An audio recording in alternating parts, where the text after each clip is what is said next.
Park Joon-ho had served in the United Earth Fleet for 32 years. He had seen the birth of colonies, the death of stars, and the endless dance of politics that kept humanity alive in a galaxy that did not want them. Now he stood on the bridge of the ESS Horizon, watching his tactical display with tired eyes as 3 Velthari warships crossed into Earth territory for the 3rd time that year. "Admiral," said Kim Yuna, his tactical officer. Her voice was tight with anger. She was not allowed to show. "They are heading toward Proxima Station. 200 civilians. Researchers, families." Joon-ho knew. He knew everything. He knew the Velthari ships were twice the size of his own. He knew they carried weapons that could turn his fleet to dust in minutes. He knew that Earth's High Command had already sent their orders, and those orders were the same as always. "Open a channel to the Velthari commander," he said. The screen flickered. A Velthari officer appeared. Tall, gray-skinned, with 4 eyes that looked at Joon-ho like he was an insect. The Velthari did not speak. They simply waited. "This is Admiral Park Joon-ho of the United Earth Fleet," he said, keeping his voice calm. "You have entered Earth's protected space. We ask that you change your course and respect our territorial boundaries as agreed in the consortium treaties." The Velthari officer made a sound. It might have been a laugh. "Human," the alien said. "We go where we wish. Your station will be inspected. If you interfere, your ships will be destroyed. This is not a negotiation." The channel closed. Yuna looked at him. Her hands were shaking. "Admiral, we cannot let them take Proxima. Those people trusted us to protect them." Joon-ho closed his eyes. He thought of his daughter back on Earth. He thought of the colonists on Proxima, eating dinner, putting children to bed, believing that their fleet would keep them safe. Then he thought of the orders. "All ships," he said quietly, "fall back to coordinates 7-7-Mark-3. We are to de-escalate and await diplomatic resolution." The bridge went silent. He could feel their eyes on him. The disappointment.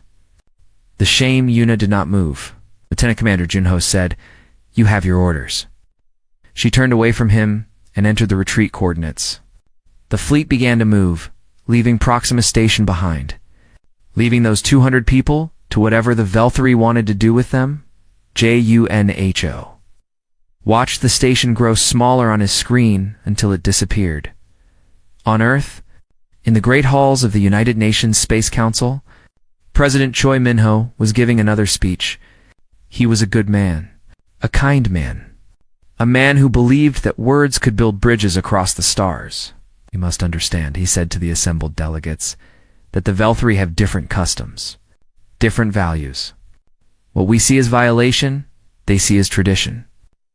It is our responsibility, as the newest members of the galactic community, to adapt and find common ground." The delegates nodded. The cameras recorded. The galaxy watched another human leader bow his head and smiled in the corner of the hall. Ambassador Lee Hanna sat with her hands folded. She had spent 20 years negotiating with aliens who saw humanity as children at best, as prey at worst. She had signed treaties that gave away mining rights, territorial claims, and dignity. She had smiled through insults that would have started wars between other species, because that was what humans did. That was who they had chosen to be, 80 years ago. When the first alien ship arrived in Earth's solar system, humanity had made a decision. They would not be conquerors. They would not be warriors. They would show the galaxy that humans were civilized, cultured, peaceful. They built universities instead of weapons. They sent artists instead of soldiers.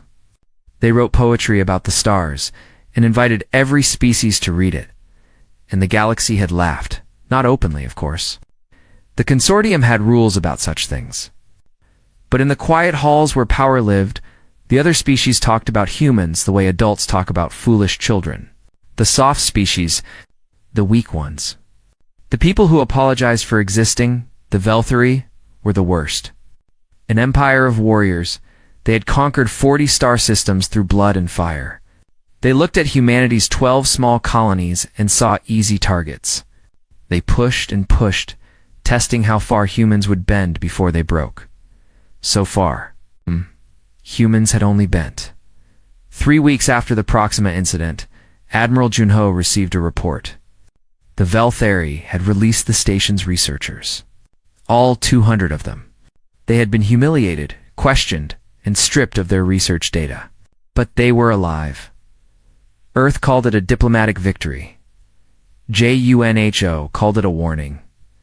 He sat alone in his quarters that night, looking at a star map. New Busan, humanity's largest outer colony, glowed blue on the display. 2.3 million people. Farmers, engineers, teachers, children. They'd built a life on a world far from Earth, believing they were safe. But Junho knew the Velthari. He had seen how they looked at human space. Hungry. Curious. Like wolves watching sheep.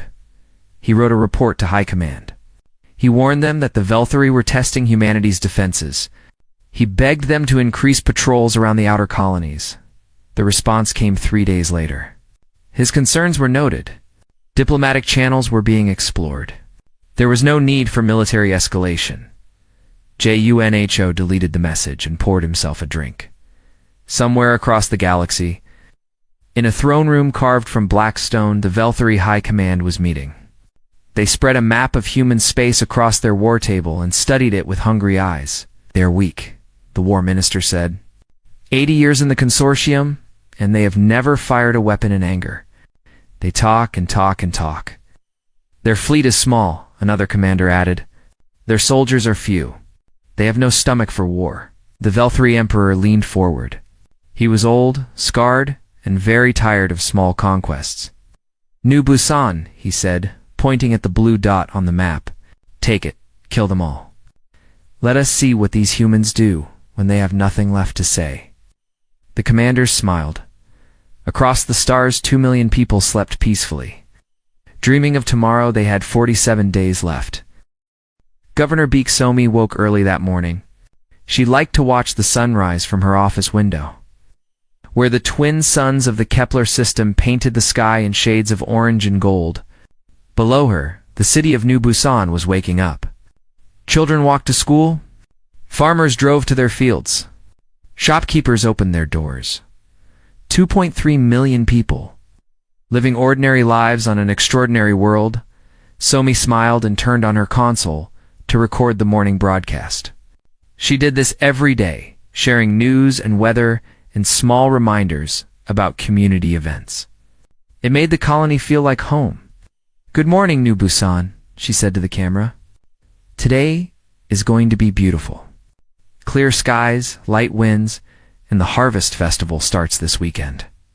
Remember to bring your families to the Central Plaza at noon for the opening ceremony. Let us celebrate what we have built." Together, she ended the recording and sent it to the broadcast center. Then the sky turned. Red, Corporal Shin Tai-ho was at the Southern Agricultural Dome. When the first explosion hit, he was 23 years old, fresh out of training, assigned to guard duty at a farming station because nothing ever happened on New Busan. The ground shook. He looked up and saw fire falling from the sky. 47 Velthari dreadnoughts had appeared from hyperspace, surrounding the planet like wolves around a wounded animal. They did not send messages. They did not make demands. They simply opened fire. Orbital bombardment. The words sounded clean, technical, like something from a training manual. But there was nothing clean about what Tai-ho saw. The city center vanished first.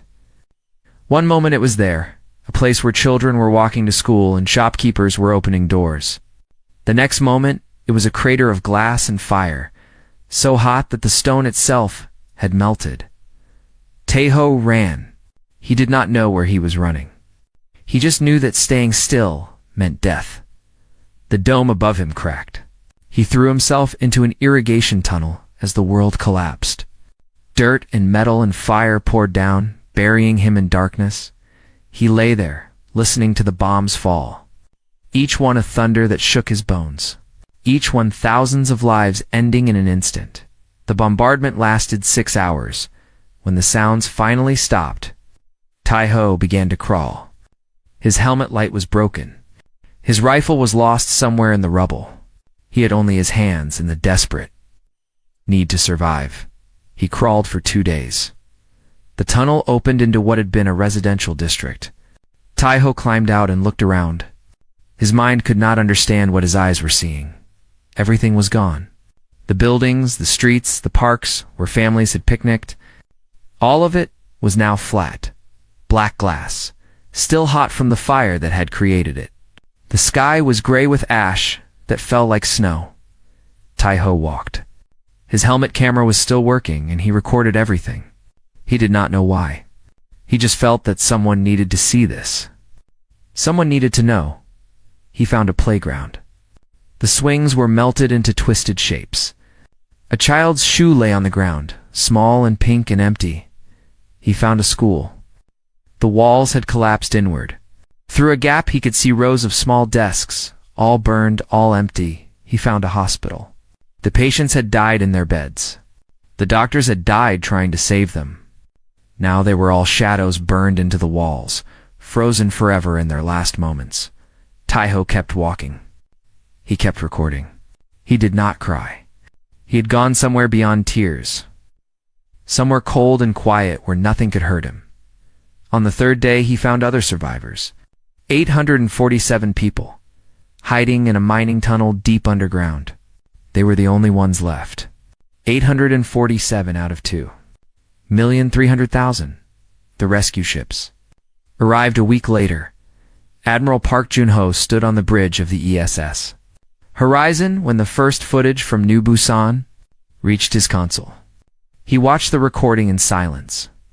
The burned cities, the glass craters, the child's shoe. Then he watched it again. Kim Yuna stood beside him. She was crying, tears running down her face without sound. "Admiral," she whispered, "what do we do?" Jun-ho did not answer. He was looking at a new message from Earth's High Command. The words glowed on his screen, cold and official. "Stand down. Await diplomatic resolution." He read them 3 times. Then he closed the message and turned off his console. On Earth, the news spread like fire. Every screen, every channel, every device showed the footage that Corporal Taiho had recorded. The burned playgrounds, the melted schools, the shadows on the walls. For the first time in 80 years, humanity had nothing to say. In Geneva, President Choi Min-ho sat alone in his office. He had spent his entire career believing in words, in diplomacy, in the power of civilized conversation to solve any problem. Now he looked at the images from New Busan, understood that he had been wrong. Some problems could not be talked away. Some enemies did not want peace. They wanted blood, and they would keep taking it until someone stopped them. The Galactic Consortium issued a statement. They expressed concern about the incident. They called for both parties to exercise restraint. They suggested mediation through proper diplomatic channels. 2 million people were dead, and the galaxy wanted to talk. In the streets of Earth's cities, people gathered. They did not riot. They did not shout. They simply stood together in silence, holding candles, looking at screens that showed them what had been lost. A reporter asked a woman in Seoul what she was feeling. "Tired," she said. "I am tired of being polite to monsters."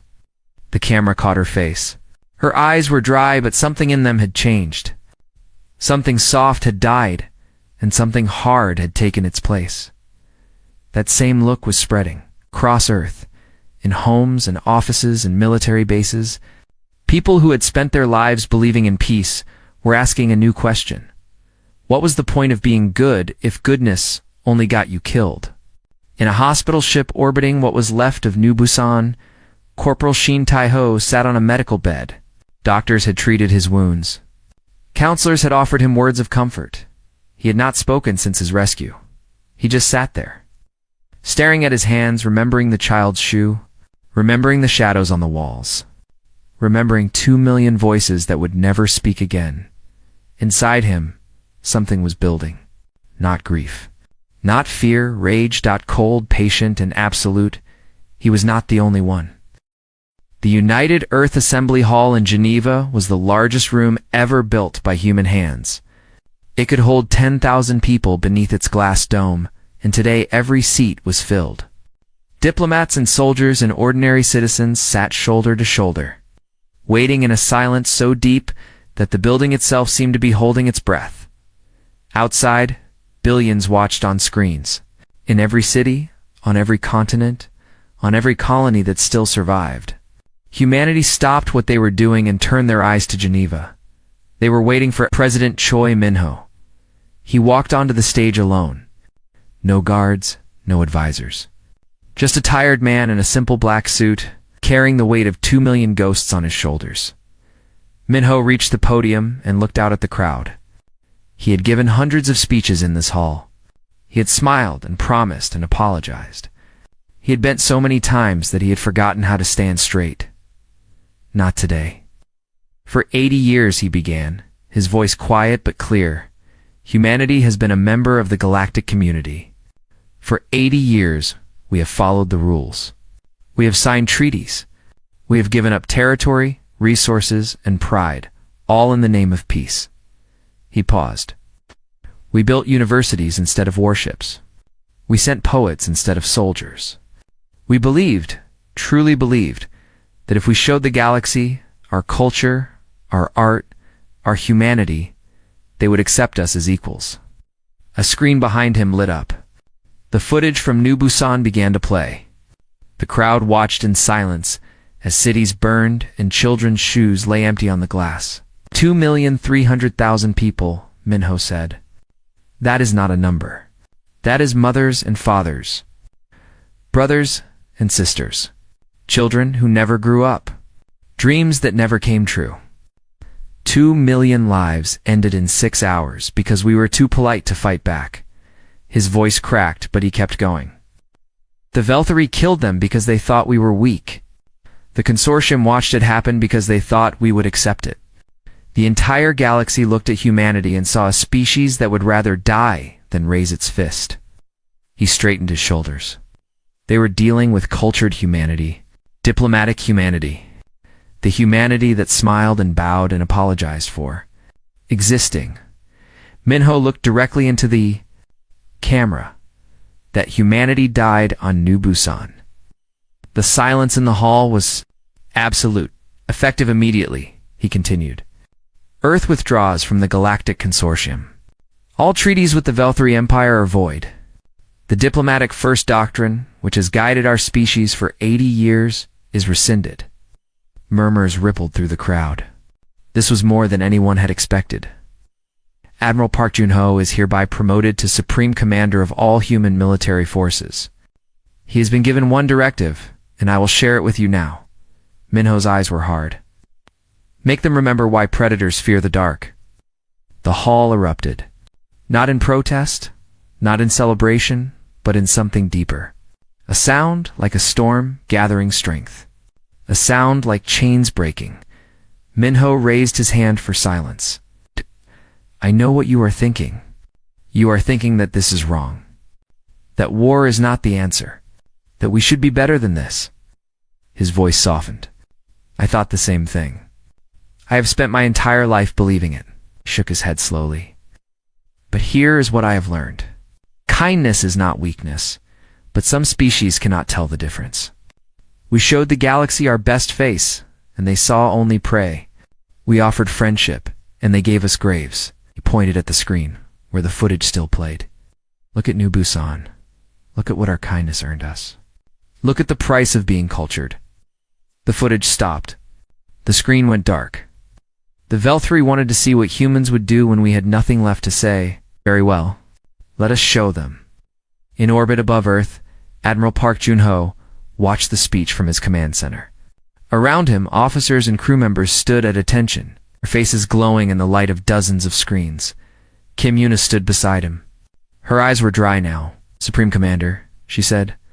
What are your orders? Juno thought about the years he had spent retreating, the shame he had swallowed, the lives he could not save because his hands were tied by diplomacy. Contact every shipyard on Earth and in the colonies, he said. Tell them to begin full military production.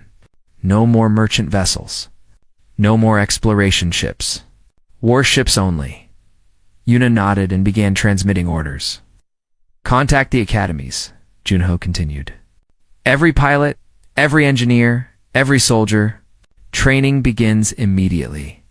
We will not send children to fight this war. We will send wolves. More orders went out. Contact our intelligence division. I want to know everything about the Velthari, their fleet positions, their supply lines, their weaknesses. We are not going to fight them the way other species fight. We are going to fight them like humans. Yuna looked at him. What does that mean, sir? Junho's face was calm, but his eyes held something dark and old. It means we will be patient. We will be smart. And when we strike, we will strike so hard that the entire galaxy will feel it. On the surface of Earth, the people were moving. Not in panic, but in purpose. Factories that had built farming equipment began building weapons. Schools that had taught poetry began teaching tactics. A species that had spent 80 years proving it was harmless began remembering that it was not in a military hospital. Corporal Shin Taiho turned off the screen and stood up from his bed. A doctor approached him. Corporal, you need more rest. Your wounds are not fully healed. Taiho looked at him. His eyes were empty in a way that made the doctor step back. Where do I sign up? Taiho asked. Sign up for what? For the war? The doctor started to protest. But something in Taiho's face stopped him. This was not a young man looking for revenge. This was something else. Something quieter and much more dangerous. The recruitment office is on the 3rd floor, the doctor said finally. Taiho nodded and walked away, across the galaxy. The Velthari High Command received reports of Earth's announcement. They laughed. A species of poets and diplomats declaring war on an empire of warriors? It was a joke. But one old Velthari commander, a veteran of 100 campaigns, did not laugh. He had studied human history.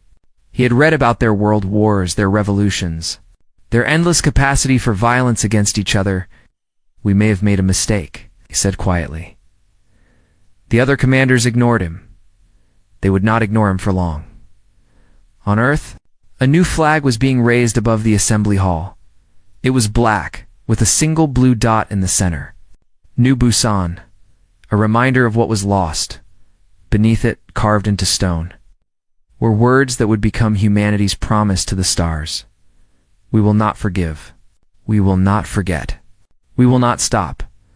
The wolves were awake, and they were very, very hungry. 18 months after New Busan, the galaxy was laughing at humanity.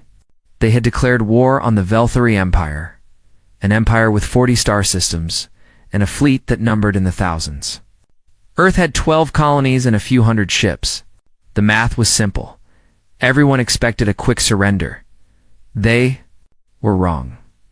The first sign that something had changed came at the Battle of Nexer. Prime the Velthari had gathered a war fleet of 200 ships to crush the human resistance once and for all. They expected to find frightened merchants flying converted cargo vessels. Instead, they found the Ghost Fleet captain, Ojiho, had spent a year building his command in secret.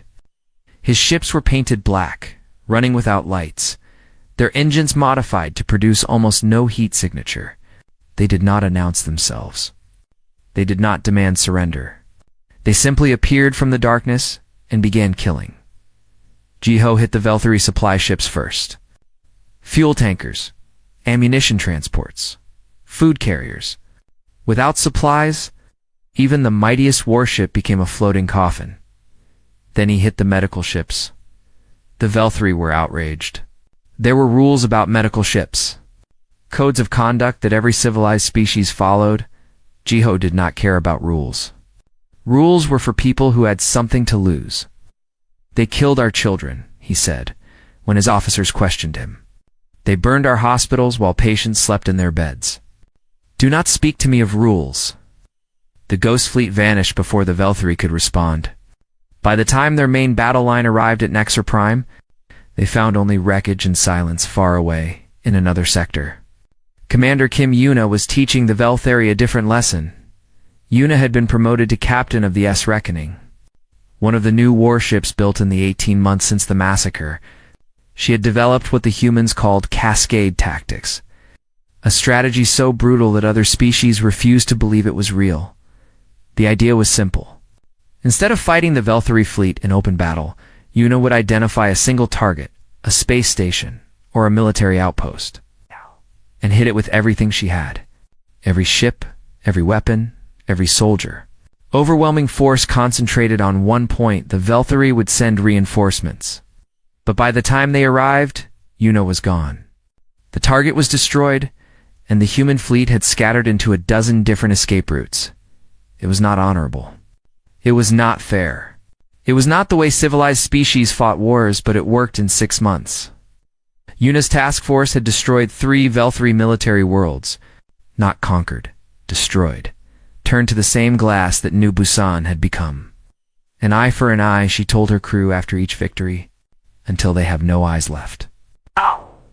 On the ground. The war was even more terrible. Sergeant Major Shin Taiho led the Ashwalkers.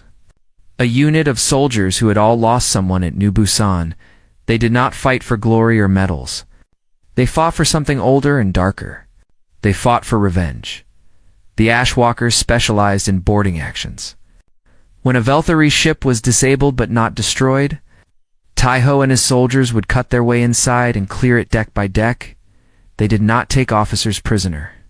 They did not accept surrender from commanders. Word spread quickly through the Velthari fleet. When human assault pods attached to your hull, you had 2 choices. Fight to the death, or open your airlocks and die quickly. Most chose the airlocks. Taiho never smiled. He never celebrated. He simply moved from one battle to the next, carrying the ghosts of New Busan with him. The Galactic Consortium watched all of this with growing fear. The soft species, the poets and diplomats had become something else. Something the galaxy had not seen in centuries.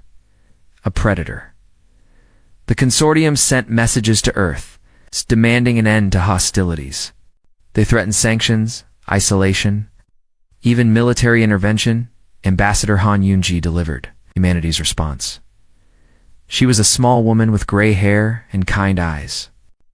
Before the war, she had been a professor of alien literature, famous for her translations of Velthari poetry. Now she stood before the Consortium assembly and spoke words that would echo through history. For 80 years, humanity came to this hall seeking friendship. We offered our culture, our art, our dreams. We asked only to be accepted as equals. She paused. You laughed at us. You took our territory. You watched while 2 million of our people were murdered, and you called for restraint. Her voice hardened. Now you demand that we stop fighting? Now you threaten us with consequences? She smiled, and there was no warmth in it. You taught us what the galaxy respects. We are excellent students. If you want us to stop, then stop us. Otherwise, stay out of our way. The Consortium did nothing. They had seen what humans did to their enemies. No one wanted to be next. Supreme Commander Park Jun-ho coordinated everything from his flagship, the ESS New Busan. It was the largest warship ever built by human hands, constructed in secret over 18 months. Named for the world that had been lost. Junho did not sleep much anymore.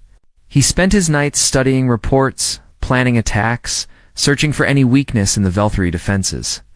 He had transformed from a tired admiral into something harder, something colder. They expected us to die quietly, he told Una during one of their strategy sessions. They expected tears and speeches and eventual surrender. They did not understand what they were waking up. Una nodded. The old books were right. Humanity is a sleeping giant, Junho said. Giants are slow. Giants are obvious.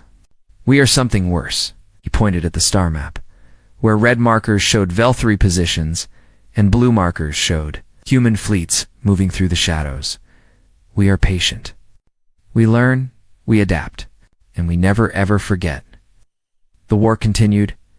Velthari supply lines collapsed. Their outer colonies fell silent. Their inner worlds began to panic. The Emperor sent more fleets, but they found only darkness and death. Human ships struck without warning and vanished without trace. Human soldiers appeared inside Velthari stations like ghosts. leaving nothing but bodies behind. The other species of the galaxy began to whisper. They had known humans for 80 years and thought they understood them. Soft, weak, harmless. They had been looking at a mask. Now the mask was off, and what lay beneath was terrifying. In the consortium archives, a clerk quietly changed humanity's file. The old designation, Category 7, was deleted. A new one took its place. Category 1, Apex Predator. And beneath it, 3 words that would warn future generations: do not provoke. But it was too late for warnings. The Velthari had already provoked. They had already awakened something that had been sleeping for 10,000 years, and that something was coming for them. 3 years after the massacre of New Busan, Supreme Commander Park Junho stood on the observation deck of the ESS New Busan and watched the Velthari throne world burn. The sky above the alien capital was filled with human warships, hundreds of them, dark shapes against the stars. Their weapons pointed at the heart of an empire that had once ruled 40 star systems. That empire was broken now. Its fleets were dust. Its colonies had fallen. Its proud warriors were dead or surrendered, and its emperor was waiting to sign the end. Admiral Kim Yuna stood beside Junho, looking at the fires below. Velthari cities were burning, not from orbital bombardment, but from riots. The common people had turned against their leaders, blaming them for a war that had cost everything. Strange, Yuna said quietly. I thought I would feel something. Joy, maybe. Or at least satisfaction. Junho did not answer for a long moment. I feel tired, he finally said. I have felt tired for 3 years. Below them, shuttles were descending to the surface. Sergeant Major Shin Tai-ho was on one of them, leading the honor guard that would escort the Velthari Emperor to the signing ceremony. It was fitting. Tai-ho had been there at the beginning, crawling through the ashes of New Busan. Now he would be there at the end.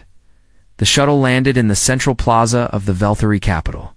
Once, this had been a place of celebration, where warriors returned from conquest to the cheers of millions. Now it was empty except for the human soldiers and the fallen statues of Velthari heroes. Tai-ho stepped onto the alien ground. His face was stone. His eyes were empty. 3 years of war had burned away everything soft in him, leaving only duty and cold purpose. The emperor was waiting. He was old, this Velthari ruler, ancient by the standards of his species. He had ordered the death of New Busan from his throne room.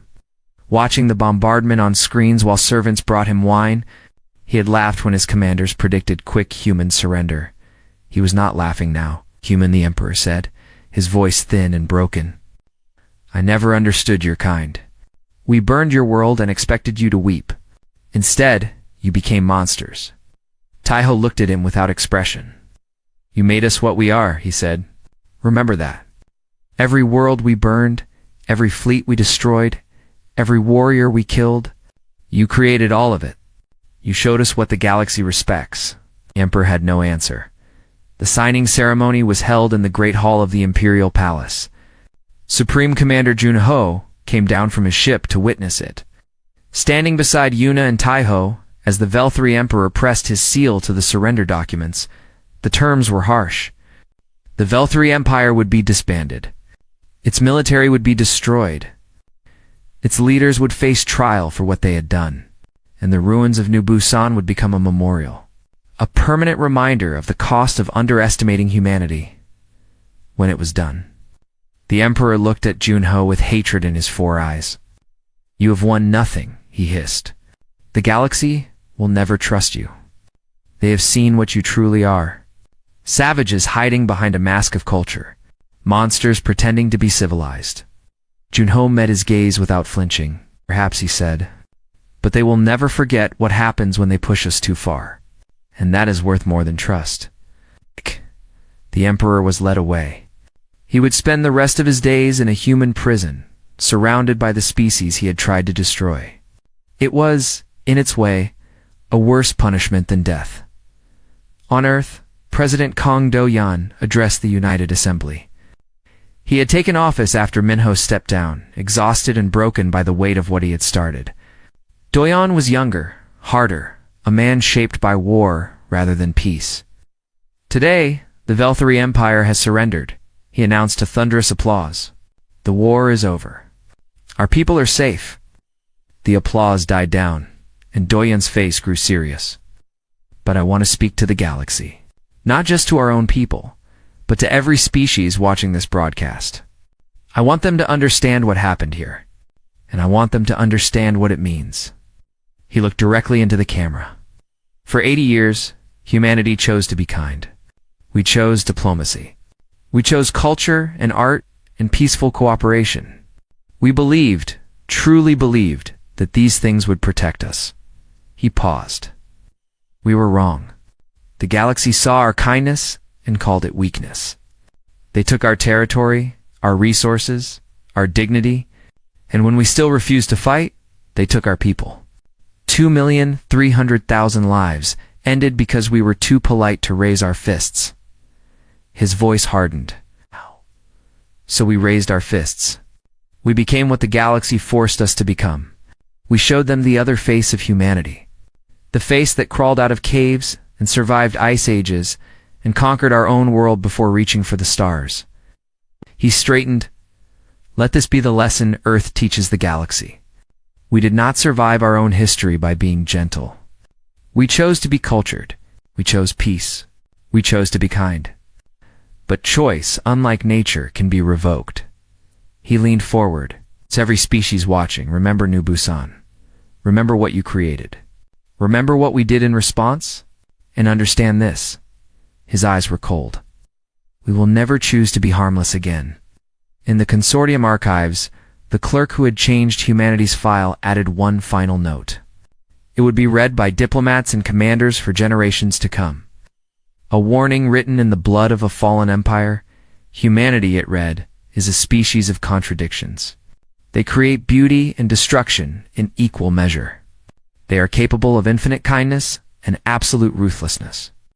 They will bend until they break, and when they break, they become something terrible. Do not mistake their culture for weakness. Do not mistake their diplomacy for cowardice. They choose to be peaceful. They choose to be civilized. But they are not required to make that choice. Provoke them at your own risk. On the observation deck of the ESS New Busan, Admiral Yuna stood alone, watching the stars. What now? She asked when Junho joined her. The war is over. The Velthari are defeated. What do we do with ourselves? Junho thought for a long moment. We rebuild, he said. We mourn our dead.